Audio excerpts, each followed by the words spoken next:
CNBC contributor Dewardric McNeal. He is senior policy analyst at Longview Global. Why don't you think it was a gaffe, so to speak, Dewardric?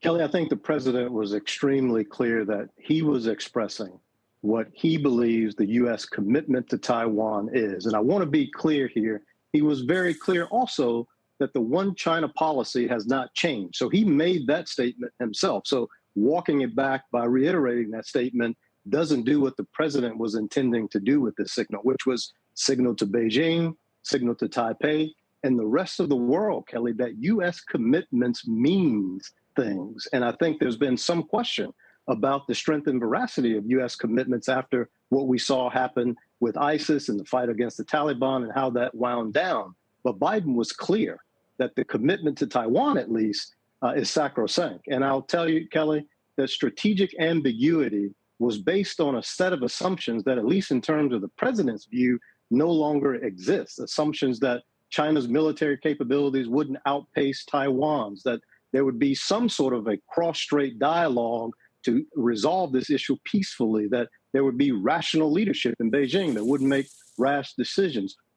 All those things the president seems to be signaling he doesn't believe exist anymore as the basic assumptions around strategic ambiguity. Therefore, clarity may be the best approach. Well, if that was his intention, then this is a historic shift by the U.S., isn't it?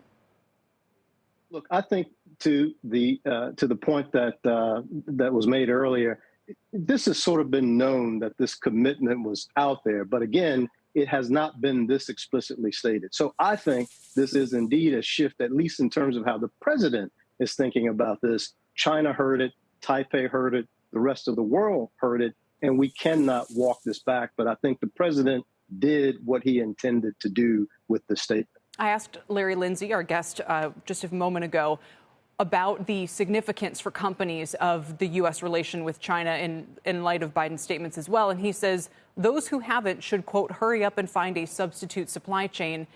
Not coincidentally, perhaps, we do see Apple exploring alternatives, again, hastened by the pandemic and some of the interruptions there.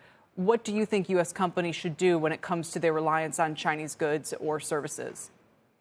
Look, I think it's a great question, Kelly. I think my statement would be you need to have a just in case because it is clear where this is headed. If you look at IPEF, the statement that the president made about the Indo-Pacific Economic Framework, if you look at the statements about supply chain, it is clear to me that the president is stressing resilience and security over efficiency, and that the president and the administration is very uncomfortable with China being the single point of failure, not just for COVID and for some of the climate issues that we've seen that have snarled supply chains, but obviously for some of the geopolitical reasons as well. So I think it's good advice to have a just in case. I don't think that you should rush to get out of China now, but I think companies that are not thinking about a just in case are actually whistling past the graveyard here.